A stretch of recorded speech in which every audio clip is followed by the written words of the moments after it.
ओम अज्ञानतिमिरान्धस्य ज्ञानाञ्जनशलाकयः चक्षुरुन्मिलितं येन तस्मै श्रीगुरुवे नमः। हरे कृष्णा। आज गीता श्रृंखला के 99वें सत्र में आप सभी भक्तों का हार्दिक स्वागत है। आज हम श्रीमद् भगवद गीता के तीसरे अध्याय के श्लोक क्रमांक 3 का अध्ययन करेंगे। श्लोक इस प्रकार है। श्री भगवान उवाच लोकेऽस्मिन् द्विविधा निष्ठा पुरा प्रोक्ता मया नघ ज्ञानयोगेन सांख्यानां कर्मयोगेन योगिनाम्। अर्थात श्री भगवान ने कहा, हे निष्पाप अर्जुन, मैं पहले ही बता चुका हूँ कि आत्म साक्षात्कार का प्रयत्न करने वाले 2 प्रकार के पुरुष होते हैं। कुछ उसे ज्ञान योग द्वारा समझने का प्रयत्न करते हैं तो कुछ भक्ति में सेवा के द्वारा। अर्जुन ने जब प्रथम और दूसरे श्लोक में भगवान के समक्ष जिज्ञासा करी कि मेरी बुद्धि मोहित होने जा रही है, मेरा मार्ग प्रशस्त कीजिए, मेरा सही मार्ग क्या है उसके लिए मुझे मेरा मार्गदर्शन कीजिए, आपके द्वारा बताए हुए ज्ञान को सुनकर मैं मोहित हो गया हूँ। तो यहाँ पे तीसरे श्लोक में भगवान श्री कृष्ण उत्तर देते हुए कहते हैं कि हे अर्जुन, मैं पहले ही बता चुका हूँ कि यहाँ पे 2 प्रकार के भक्त होते हैं, 2 प्रकार के लोग होते हैं जो मेरी भक्ति में लगे रहते हैं। एक तो वो जो आत्म साक्षात्कार का प्रयत्न करने वाले 2 प्रकार के होते हैं। एक तो वो जिसे ज्ञान योग द्वारा समझने का प्रयत्न करते हैं और दूसरे भक्ति में सेवा के द्वारा। तो यहाँ पे 2 मार्ग भगवान सरल भाषा में बता रहे हैं कि कुछ तो ज्ञान योग द्वारा भगवान को समझने का प्रयास करते हैं और कुछ है भक्त जो भक्ति योग द्वारा भगवान को समझने का प्रयास करते हैं। परंतु आगे चलकर पढ़ेंगे कि उन दोनों में भी श्रेष्ठ कौन है, इसके विषय में भी अर्जुन जिज्ञासा करेगा। भक्ति योग है वो बहुत ही सरल विधि है, बहुत ही आसान विधि है, हर कोई व्यक्ति उस विधि का पालन कर सकता है। अनपढ़ से अनपढ़ व्यक्ति भी जिसने शास्त्रों के विषय में ज्ञान अर्जित नहीं कर रखा है वह भी उस विधि का पालन बहुत ही साधारण तरीके से कर सकता है। हमने पहले पढ़ा भी है ऐसे अनेक दृष्टांतों के विषय में कि एक बार एक भक्त है, वो अपने गुरु के कहने पर भगवद गीता का अध्ययन करने के लिए जाता है, परंतु उसे पढ़ना नहीं आता। वह हाथ में भगवद गीता लेकर प्रथम पृष्ठ को देखते ही उल्टा भगवद गीता पकड़ के रो रहा होता है। तब अनेक लोग उसका उपहास उड़ाते हैं कि भगवद गीता पढ़ना नहीं आता और भगवद गीता को देखकर उसके आंसू बह रहे हैं। एक बार चैतन्य महाप्रभु जब उस व्यक्ति के पास गए और उससे पूछा कि तुम्हें भगवद गीता उल्टा पकड़ के रो क्यों रहे हो, तब उस व्यक्ति ने कहा कि मेरे गुरु ने मुझे भगवद गीता पढ़ने के लिए कहा है, परंतु मैं भगवद गीता को खोलने से पहले ही जब पृष्ठ पर भगवान श्री कृष्ण का ये चित्र देखता हूँ जिसमें मेरे भगवान, मेरे आराध्य, मेरे श्री कृष्ण अपने भक्त यानी कि अर्जुन का रथ चलाते हुए प्रतीत हो रहे हैं। बोले उस दृश्य को देखकर मुझे रोना आ रहा है।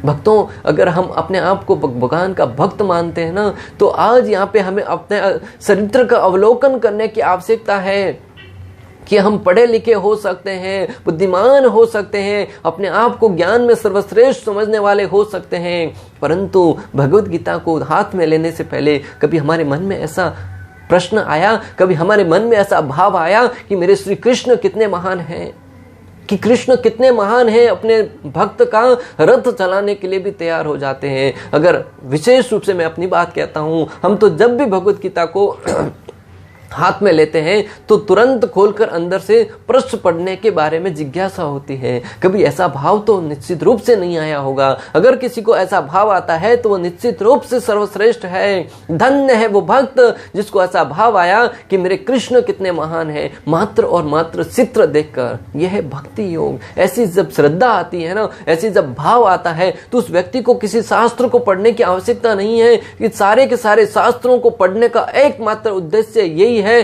कि हम अपना प्रेम है वो कृष्ण के प्रति दर्शा सकें, हमारे हृदय में कृष्ण के प्रति प्रेम उत्पन्न कर सकें। जब कृष्ण के विषय में पढ़ेंगे, श्री कृष्ण की लीलाओं को सुनेंगे, श्री कृष्ण की कथाओं को सुनेंगे, तब निश्चित रूप से हमारे अंदर श्री कृष्ण के प्रति प्रेम उत्पन्न होगा। परंतु अगर वो प्रेम स्वाभाविक ही हो, बिना कुछ पढ़े, बिना कुछ सुने, तो फिर वो भक्ति में सर्वश्रेष्ठ है, भक्ति की पराकाष्ठा है। द्वितीय अध्याय के 39वें श्लोक में भगवान ने 2 प्रकार की पद्धतियों का उल्लेख किया है, सांख्य योग तथा कर्म योग या बुद्धि योग। श्रील प्रभुपाद तात्पर्य में लिखते हैं कि भगवान श्री कृष्ण ने दूसरे अध्याय के 39वें श्लोक में दो प्रकार के मार्गों को भी प्रशस्त किया था, एक सांख्य योग और एक ज्ञान योग। दूसरे अध्याय के श्लोक क्रमांक 39 इस प्रकार है।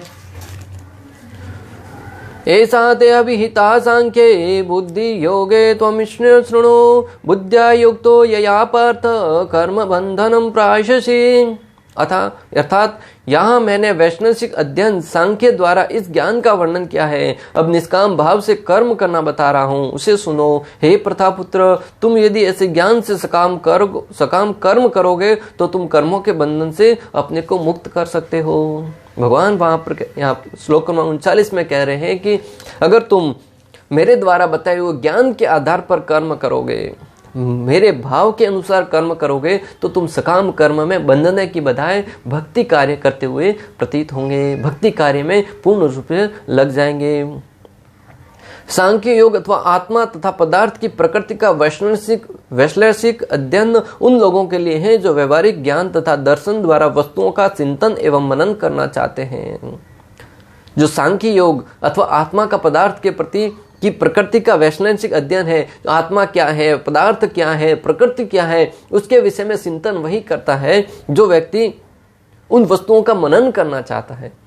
दो प्रकार के लोग भगवान ने कहा कि एक बुद्धि योग और एक भक्ति योग के द्वारा। जो बुद्धि योग में पूर्ण रूप से लगे रहते हैं, वो अपने चिंतन द्वारा मनन करते रहते हैं कि भगवान कौन है, परमात्मा कौन है, जीव कौन है, प्रकृति क्या है, उनके विषय में चिंतन करते रहते हैं।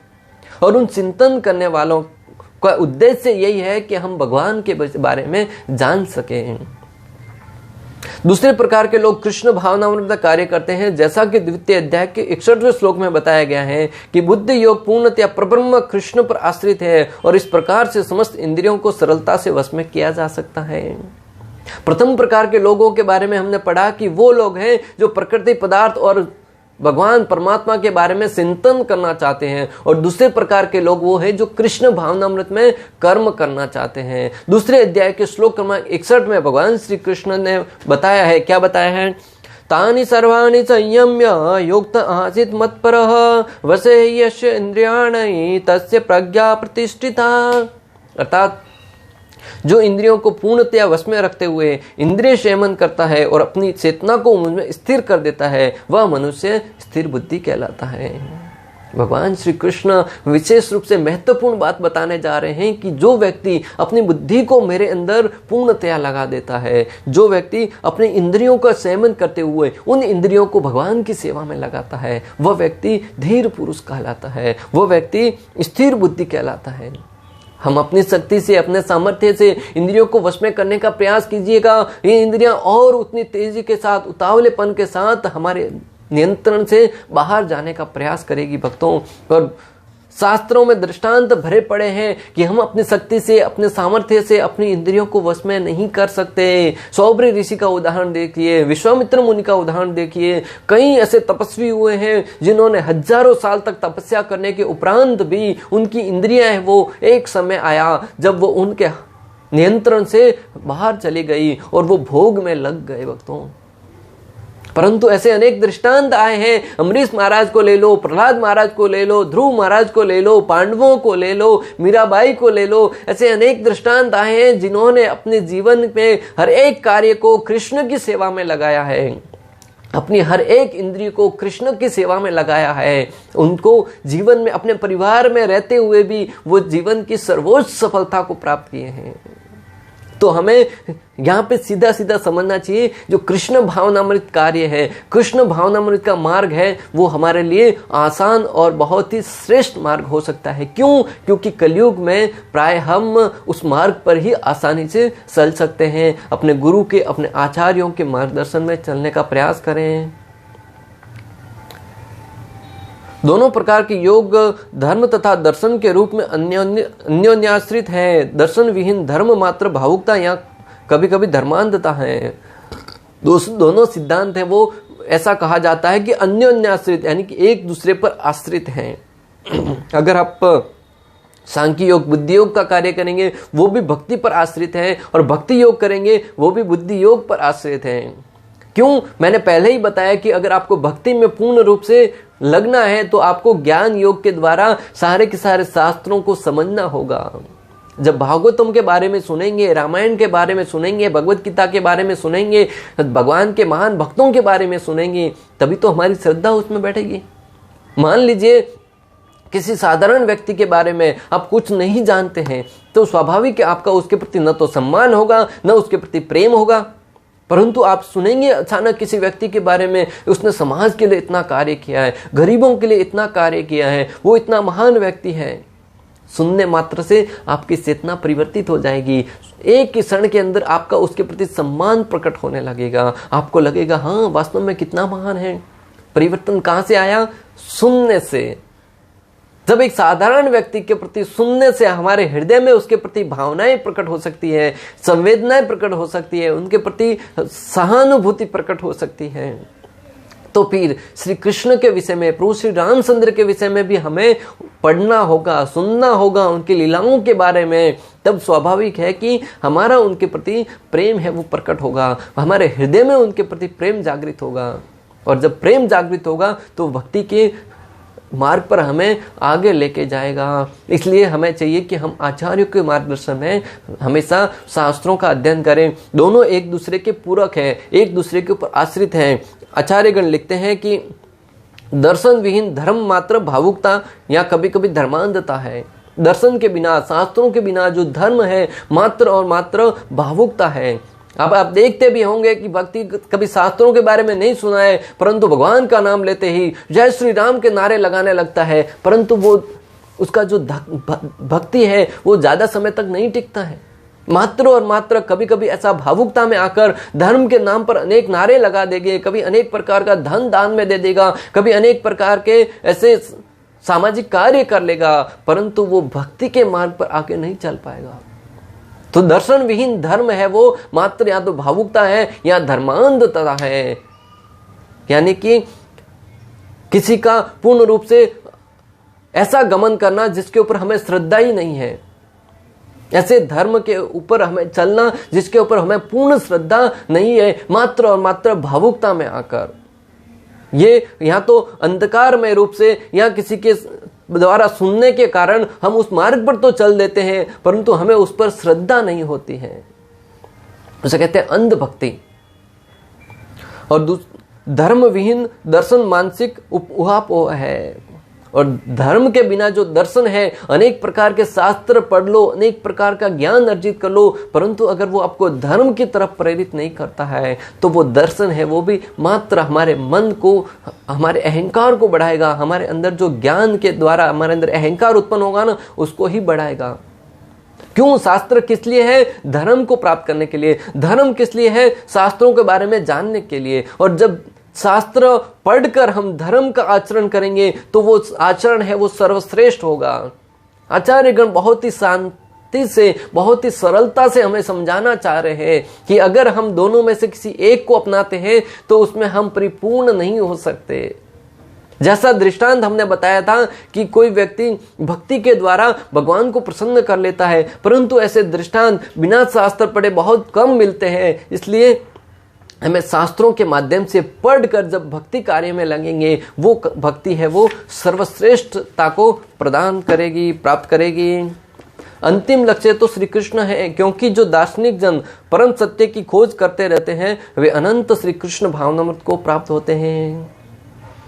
आचार्यगण लिखते हैं कि अंतिम लक्ष्य तो कृष्ण ही होना चाहिए। हम जीवन में कितने ही कार्य क्यों न कर ले, समाज में रहते हुए, परिवार में रहते हुए, परंतु हमारे जीवन का उद्देश्य एक ही होना चाहिए, कृष्ण के शरणों की सेवा प्राप्त करना। श्री कृष्ण के शरण वो स्थान है जहां पर जाकर हमें पूर्ण शांति प्राप्त हो सकती है। श्री कृष्ण के शरण ही वो स्थान है जहां पर जाकर हम आनंद की अनुभूति कर सकते हैं। वरना इस भौतिक जगत में तो अनेक प्रकार के कष्टों से, अनेक प्रकार के द्वंद्वों से, अनेक प्रकार के दुखों से व्यक्ति हमेशा संतप्त रहता है, दुखी रहता है, त्रैमाम रहता है। जहां देखो हर एक व्यक्ति कहीं ना कहीं दुखी ही मिलेगा आपको। एक संत कहते हैं, कोई तन दुखी, कोई मन दुखी, थोड़ा थोड़ा सब दुखी। कोई तन दुखी है, कोई मन से दुखी है, थोड़ा थोड़ा हर एक व्यक्ति दुखी है। कोई भी व्यक्ति पूर्ण रूप से सुखी नहीं मिलेगा। आज आप देखिएगा कहीं भी जहां से कहीं से लोगों को ये सुनने में मिलता है कि वहां पर जाकर आपको राहत मिलेगी, वहां पर जाने से आपकी परेशानियों का समाधान होगा, तुरंत वहां पर निकल पड़ते हैं। अभी रिसेंट की एक घटना भक्तों दृष्टांत मैं आपको बताना चाह रहा हूं। मात्र और मात्र मेरा उद्देश्य यह है कि लोग कितने दुखी हैं इस संसार में। ये दृष्टांत बताने का एक ही उद्देश्य है कि लोगों के दुख के बारे में बताना। अभी मैं राजस्थान में था, वहां पे मैंने अनेक लोगों के मुख से सुना कि एक ऐसा नन्हा सा बालक है 8 या 10 साल का, वो कृष्ण भगवान का अवतार है। बोले कि वो एक ही समय में मोर के जो पंख होते हैं उसको लोग लाइन से बैठते हैं, एक साथ 10-10 हजार लोग लाइन से बैठे रहते हैं, उनके ऊपर मात्र मोर का पंख घुमाता है और उनकी सारी व्याधियां समाप्त हो जाती हैं। ऐसी भयंकर ठंडी में लोग रात को 3-3 बजे जाकर वहां पर लाइन में लगाते हैं। क्यों? क्योंकि बोले उनके दुखों का निवारण हो सके। ये अंधश्रद्धा नहीं तो क्या है। हो सकता है कि उनको कुछ समाधान होगा, परंतु भक्तों बुद्धि के स्तर पर देखिए, तत्व की दृष्टि से देखिएगा, ऐसा कैसे हो सकता है कि 8 साल का बालक किसी मोर की पंखुड़ी घुमाने से व्यक्ति दुखी है वो शांत हो सकता है, ठीक हो सकता है। मैं आपको यहाँ पे जो बताना चाह रहा हूं कि व्यक्ति कितने दुखी हैं कि एक बार सुना कि कोई नन्हा सा बच्चा है, न तो उसने साधना करी है, न भक्ति करी है, न तपस्या करी है, किसी भी प्रकार का कोई प्रयोजन नहीं किया, और उसे मन होता है तो वो खेलने निकल पड़ता है। उसे पकड़कर लाना पड़ता है कि उसके ऊपर पंख घुमाइए। दुखों का अंदाजा लगा सकते हैं कि ऐसी बात सुनकर भी लोग, बड़े बड़े बुद्धिमान व्यक्ति, बड़े बड़े उद्योगपति व्यक्ति, बड़े बड़े ज्ञानी व्यक्ति वहां पर जाकर लाइन में बैठते हैं रात को 3 बजे तक।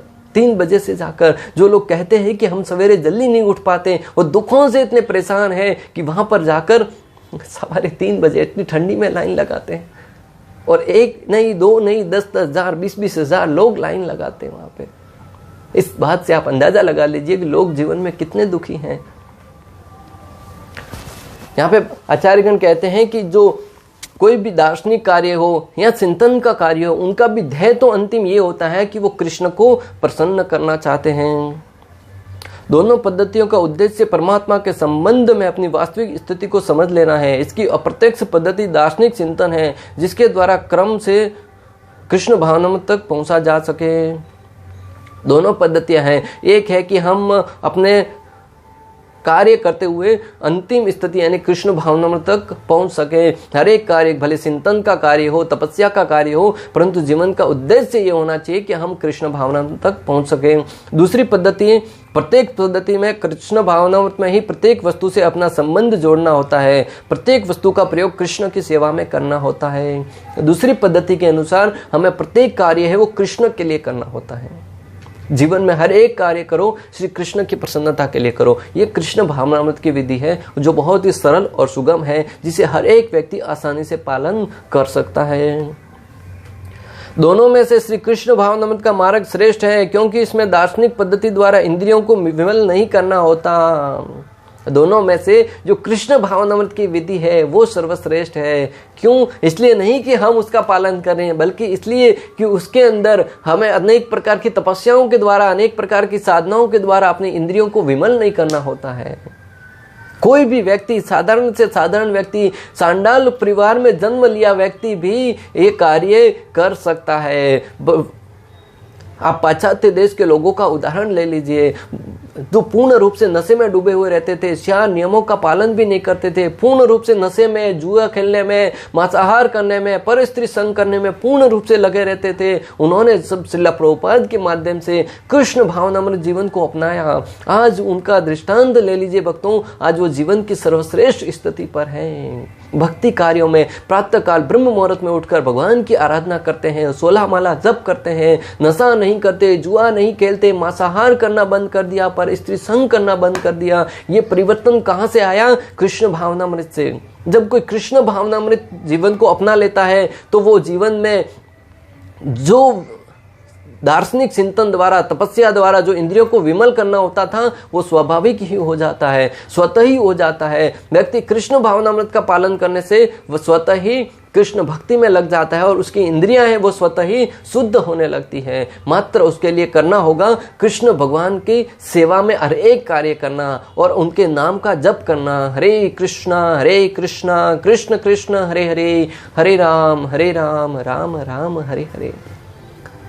जब व्यक्ति इस भाव से भगवान के नाम का जप करते हुए पूर्ण श्रद्धा के साथ भगवान की भक्ति करेगा तो उसका हृदय वो विमल हो जाएगा, शुद्ध हो जाएगा और उस शुद्ध हृदय से वो हर एक व्यक्ति का हित कर सकता है, समाज के लिए भी अनेक कार्य करता है, परिवार में रहकर परिवार की सेवा करता है और हर एक प्रकार से बहुत ही पुण्य कार्य करता हुआ प्रतीत होता है। कृष्ण भावनामृत स्वयं ही शुद्ध करने वाली प्रक्रिया है और भक्ति की प्रत्यक्ष विधि सरल तथा दिव्य होती है। कृष्ण भावनामृत है वो अपने हृदय को शुद्ध करने की वाली प्रक्रिया है। भक्ति प्रत्यक्ष विधि से सरल तथा बहुत ही सुगम है। अनेक दृष्टांत आते हैं, पांडवों का दृष्टांत ले लीजिए भक्तों, वो अपने परिवार में रह रहे थे, अनेक प्रकार से कष्टों को भी जीवन में भोगा, लेकिन उसमें हमेशा कृष्ण को कभी नहीं भूले, कृष्ण को हमेशा याद रखा। जब जब जीवन में संकट आए, जब जब जीवन में कष्ट आए, हमेशा कृष्ण भगवान भागे चले आए, दौड़े चले आए। क्यों? क्योंकि उन्होंने श्री कृष्ण का आश्रय ले रखा था। एक बार दुर्योधन और अर्जुन दोनों भगवान के सामने उनके सहायता मांगने के लिए जाते हैं। अर्जुन से श्री कृष्ण ने कहा कि तुम मांगो, क्या मांगना चाहती हो? एक तरफ मेरी अक्षौणी सेना है, नारायणी सेना है और दूसरी तरफ मैं निहत्ता, जो युद्ध में हथियार भी नहीं उठाऊंगा। धन्य है अर्जुन भक्तों जिन्होंने तुरंत एक क्षण भी नहीं लगाया सोचने में कि क्या मांगो, तुरंत मांग लिया कि श्री कृष्ण मुझे तो आप चाहिए। दुर्योधन मन ही मन सोचने लगा कि कितना अबोध है, कितना नादान है। एक तरफ इतनी नारायणी सेना थी और दूसरी तरफ मात्र कृष्ण जो युद्ध भी नहीं करेंगे। परंतु धन्य है अर्जुन जिन्होंने श्री कृष्ण को मांगा और मांगने के उपरांत उसका परिणाम क्या आया वो भक्तों आप सबके समक्ष है। जब भी जीवन में संकट आए, द्रौपदी के जीवन में संकट आया, तुरंत कृष्ण को पुकारा और कृष्ण दौड़े चले आए। जब दुर्वासा मुनि आए तब भी कृष्ण को पुकारा, कृष्ण दौड़े चले आए। जीवन में जब जब संकट आए कृष्ण को पुकारा है और कृष्ण हर समय उपस्थित रहे हैं। अम्बरीश महाराज का उदाहरण ले लीजिए। अम्बरीश महाराज एक राजा होते हुए भी अपने जीवन के जो भी कार्य करते थे कृष्ण को अर्पण करते हुए करते थे। हर एक कार्य को कृष्ण की सेवा में समर्पित करते हुए करते थे और वो राजा होते हुए भी भक्ति के सर्वोच्च उदाहरण है, बहुत ही महान भक्त हुए हैं। ध्रुव महाराज का उदाहरण ले लीजिए। ध्रुव महाराज ने 37,000 साल तक यहाँ पे राज किया और उन्होंने हमेशा कृष्ण को स्मरण करते हुए किया। कृष्ण की भक्ति में सर्वश्रेष्ठ भक्त के रूप में जब भी नाम आता है ध्रुव महाराज का नाम अग्रणी लिया जाता है। प्रहलाद महाराज है। प्रहलाद महाराज एक असुर कुल में जन्म लेने के उपरांत भी भक्ति की सर्वोच्च सफलता को प्राप्त की। भक्तों, प्रहलाद महाराज द्वारा बताए हुए ज्ञान को जीवन में उतार कर अनेक आचार्यों ने, अनेक साधुओं ने अपने जीवन की सर्वोच्च सफलता प्राप्त करी है। भक्ति विनोद ठाकुर महाराज जो कि अभी के बहुत ही रिसेंट के आचार्य हैं, वो एक महान जज थे अंग्रेजों के राज शासन में, फिर भी वो भक्ति की इतनी सर्वोच्च पराकाष्ठा को प्राप्त किए थे कि वो अपने जीवन में इतने सर्वोच्च पद पर रहते हुए भी भक्ति कार्यों को करने में कभी पीछे नहीं हटे और अनेक प्रकार के ग्रंथों को लिखा, अनेक शास्त्रों को लिखा, जिसे पढ़कर आज आप और हम अपने हृदय को विमल कर पा रहे हैं। ऐसे अनेक दृष्टांत आते हैं जो कृष्ण भावनामृत विधि को दर्शाते हैं कि कितनी सरल है, जिसे हर एक व्यक्ति पालन कर सकता है। बड़े से बड़े राजाओं का उदाहरण दिया, बड़े से बड़े महान व्यक्ति का उदाहरण दिया और साधारण से साधारण व्यक्ति भी इसे आसानी से कर सकता है। इसलिए हमें समझना होगा कि कृष्ण भावनामृत जीवन को अपने जीवन में उतार कर अपने जीवन को धन्य बनाए। हरे कृष्णा। इस प्रकार श्लोक क्रमांक 3 का भक्ति वेदांत तात्पर्य पूर्ण हुआ। अंत तक हमारे साथ बने रहने के लिए आप सभी का हृदय पूर्वक, प्रेम पूर्वक बहुत बहुत धन्यवाद। श्रील प्रभुपाद की जय। श्री श्री राधा गोपीनाथ भगवान की जय। श्रीमद् भगवद गीता की जय। हरे कृष्णा कृष्ण कृष्ण हरे हरे, हरे राम राम राम।